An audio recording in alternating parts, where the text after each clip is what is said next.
Jadi sebenarnya gini Mbak, simpelnya ya VR tuh teknologi yang mana tuh kita sebagai user atau penggunanya tuh bisa masuk ke dalam dunia virtual.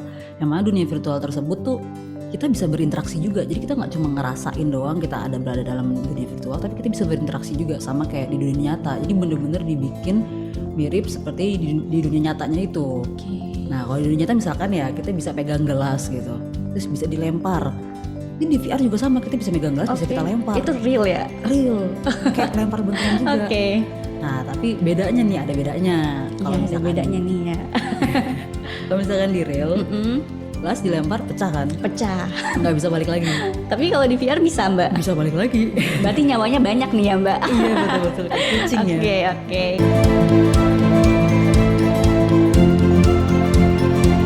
Dengan pendidikan Mbak, boleh dijelasin Mbak Amanda nih? Boleh.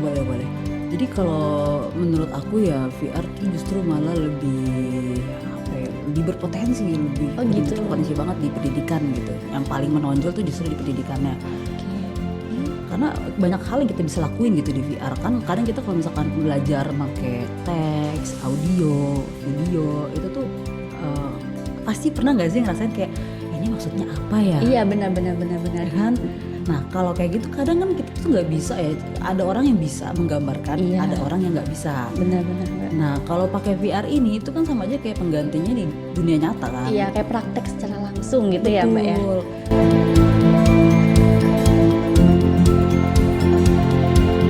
Baik nih, aku izin baca untuk pertanyaan pertama dari Pak Muhyudi. Oke baik, saya bacakan ya. Mbak Manda awalnya bisa menjadi expert VR. Berangkat dari hobi atau ada satu kisah yang menarik ya? Wah pertanyaannya ini Pak Muh juga menarik banget ya Pak Muhyudi. Terima kasih banyak Pak Muhyudi. Mungkin bisa dijawab Mbak Manda, silakan Mbak Manda. Oke sebelumnya terima kasih banyak Pak Muhyudi. Ini seru banget ya pertanyaannya. Awalnya bisa menjadi expert VR tuh berangkat dari hobi atau dari kisah yang menarik. Sebenarnya tuh saya pertama kali mendalami VR itu karena memang dari berita tuh ada semacam kayak scroll berita aja, terus ada tentang teknologi VR ini gitu. Dan pada saat itu memang belum banyak banget dokumentasinya. Saya juga untuk baca dokumentasinya tuh benar-benar harus pakai penelitian dari luar segala macem kayak gitu-gitu. Dan pas saya baca-baca kok menarik ya pada saat itu ya. Terus akhirnya saya coba ke perpus lagi, tapi perpus online karena pada saat itu saya coba ke perpus yang ada di Indonesia tuh masih belum nge-cover itu gitu. Akhirnya coba saya buka-buka, bahkan sampai saya buka perpus online di universitas di Cina dan di lain-lain gitu. Menarik juga ya, ketika dibaca-baca akhirnya saya cobain sampai kayak tadi tuh yang bikin cardboard sendiri. Iya itu wah keren sih. Tapi itu dari berdasarkan penelitian Mbak, jadi udah ada tapi saya coba ulang gitu loh. Ini bener gak sih ini bisa kayak gini? Pas berhasil, wah seru juga bisa bikin kayak gini. Dan akhirnya dari situ ini kayaknya bisa deh dikembangin buat ini dan itu bener. Sekarang malah jadi luas banget ya Mbak ya bidang-bidang yang bisa kita gunakan ya. Gitu untuk menggunakan VR ini. Betul. Dan akhirnya dari awal penasaran jadi hobi sih. Oh gitu. Iya. Oke baik.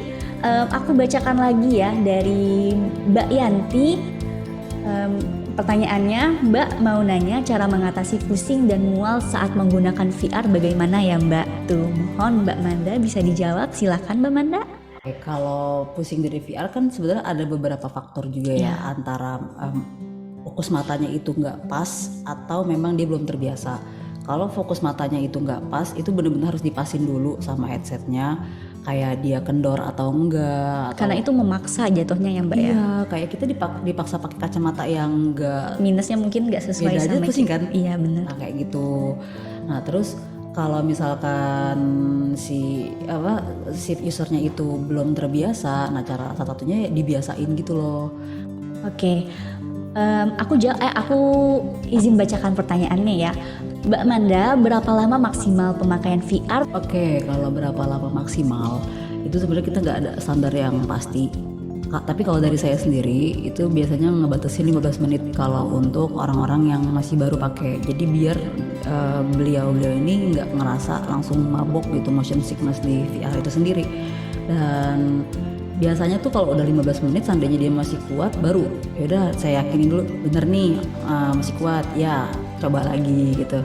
Jadi bisa sampai berjam-jam, kalau misalkan mau lebih dari 1 jam juga nggak masalah gitu kalau misalkan ngerasa oke-oke aja. Cuma kalau udah ngerasa jadi tuh kita tahu dari diri kita sendiri gitu, kalau misalkan kita udah ngerasa kayak agak-agak sedikit pusing itu langsung copot aja, jangan dipaksain. Walaupun misalkan yang kita lagi pakai ini seru nih atau enggak tanggung nih lagi belajar ini, itu nggak apa copot aja. Soalnya kalau misalkan dilanjutin itu nanti bisa pusingnya berkelanjutan gitu. Cuma nggak sampai yang berhari-hari, paling pusing ya sekitar 1 jam 2 jam gitu.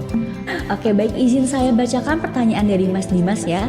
Mbak Aman, Ini ya untuk menanyakan biaya modul VR. Jadi kalau harga modul VR tersebut itu tergantung dari kompleksitas si modul VR tersebut. Karena kita kan bikin VR tuh nggak cuma devnya aja yang bikin. Atau kalau emang kita mau bikin sendiri itu paling ya cuma buat hiburan gitu-gitu ya.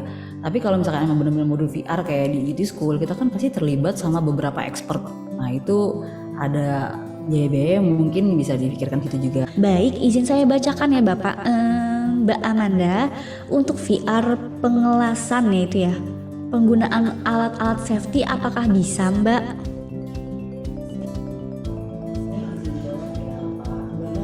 Iya Pak Sri Sadono. Terima kasih banyak Mbak Dono.